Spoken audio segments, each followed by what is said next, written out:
Salam analisa, salam kehidupan, salam sehat. Setiap manusia mempunyai sudut pandang yang berbeda. Tinggal kembali lagi tujuan dan kepentingannya apa. Oleh sebab itu, sebelum kita mencoba mengulasnya, mari kita dengarkan dulu potongan video ini.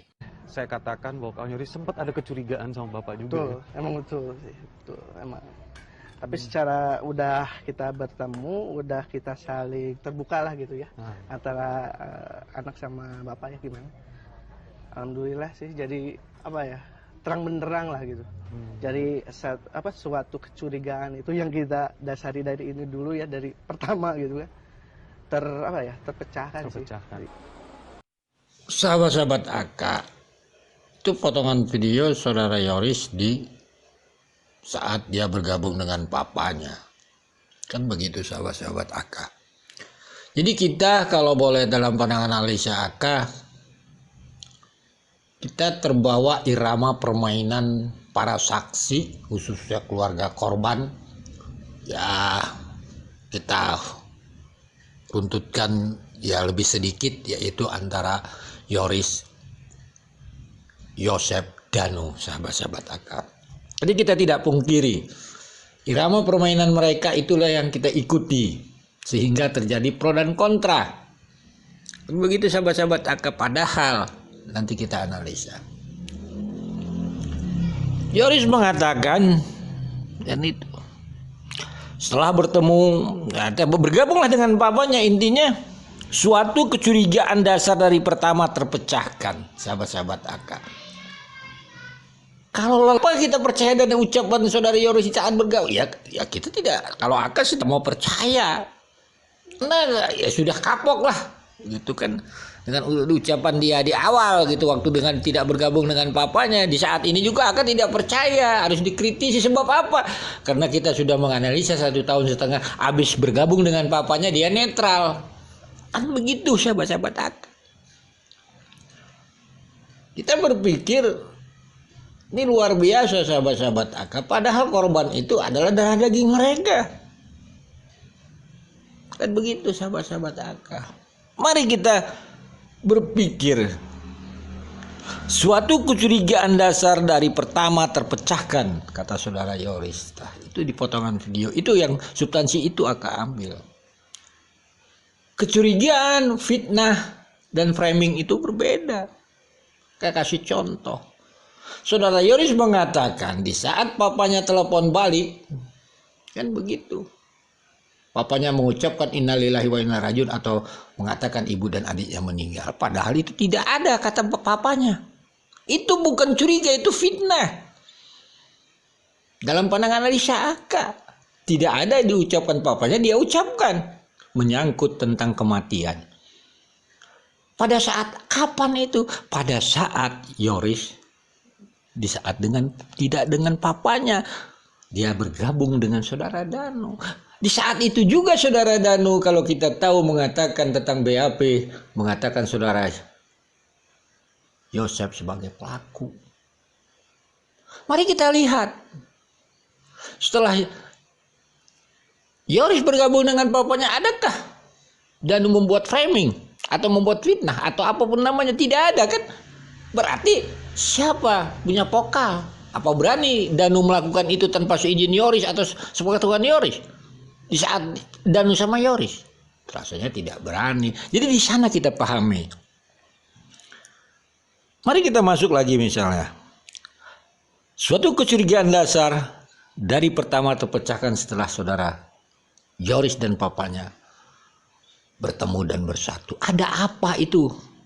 Pandangan AK sih simpel, kan gitu. Terpecahkan masalah apa ya? Masalah sekolah aja. Pertama saudara Yoris ingin nutup, udah kabahas. Papanya ingin buka, kan begitu. Dan apa? Dana bos, udah aja gitu, terpecahkan. Kita bisa analisa kok. Kenapa ini menyangkut juga saudara Danu, kan begitu. Bagaimana galaknya Pak Yosep itu dengan Danu setelah mereka bersatu dengan Yoris, ya nggak berani juga menghantam Danu. Kenapa? Danu itu tahu apa yang terjadi di sekolah. Coba kata-kata Danu, mungkinnya Danu kayak kan, kau kan dari itu. Coba macam-macam ke saya Pak Yosep atau siapapun, saya buka itu sekolah itu. Kan begitu logikanya, makanya diam. Mana kata Pak Yosep ingin melaporkan Danu ke DPP? Nggak bisa. Inilah terpecahkan sama mereka setelah mereka bergabung, masalah sekolah terus berjalan. Kan begitu. Walau kantornya itu nggak buka, yayasan kan kayak gitu. Pengganti Ibu Tuti dan Amel aja mungkin belum ada. Sahabat-sahabat AK, kalau kita mendengarkan tadi keterangan saudara Yoris di channel di Busyar itu, sahabat-sahabat AK, nanti di deskripsi AK tampilkan linknya. Dia mengatakan sudah terpecahkan setelah bertemu papanya, terang benerang dan sebagainya. Ini kan luar biasa sahabat-sahabat AK. Ini sangat luar biasa. Kalau terpecahkan dan terang benerang untuk keadilan almarhum Ibu Tuti dan Amel, kita salut. Seharusnya pelaku petunjuk tidak akan mutar-mutar, tidak akan sesulit ini. Berarti terpecahkan ataupun terang benerang bukan untuk keadilan almarhum Ibu Tuti dan Amel. Itu terpecahkan antara anak dan orang tua, ya Pak Yosep dan Yoris, dalam pandangan analisa angka. Kan begitu. Tetapi kita tidak hanya berhenti di situ. Setelah itu, setelah ini mereka pisah lagi. Coba kita bayangkan sahabat-sahabat AK. AK sempat memuji dulu mereka itu bersatu. Seperti Pak AK juga bersatu. Ada apa? Coba lihat postingan saudara Yoris. Ada foto dengan papahnya membersih-bersihkan sekolah dan sebagainya. Terus dia seakan-akan dialah apa itu namanya, disuruh membuka, tapi dia seakan-akan mau di-framing dan sebagainya. Itu kan ada seperti itu. Ada apa ini? Apakah ini urusan sekolah? Kan begitu permasalahannya. Jadi sahabat-sahabat AK, kalau kita berpikir secara nalar sehat dari tahun 2021 sampai sekarang, almarhum Ibu Tuti dan Amel sudah tiada. Kan begitu.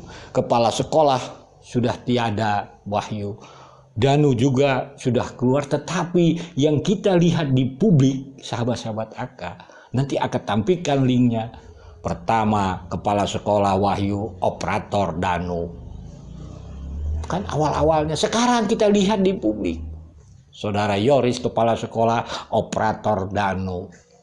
Jadi Danu sini kalau kita lihat simpel, nama dia di publik ini terbawa-bawa terus. Ada apa? Kan begitu sahabat-sahabat AK. Ini kan problem, ada yang di publik. Kita membahas yang di publik aja sahabat-sahabat AK. Gak usah istilah kita bahas di sekolah berapa jumlah murid dan sebagainya. Jadi di sana ada problem. Jadi kalaupun seandainya AK sering mengatakan kasus Rajapati ini, mana tahu umpamanya ada sangkut pautnya dengan kebijakan di sekolah karena Amel bendahara sekolah.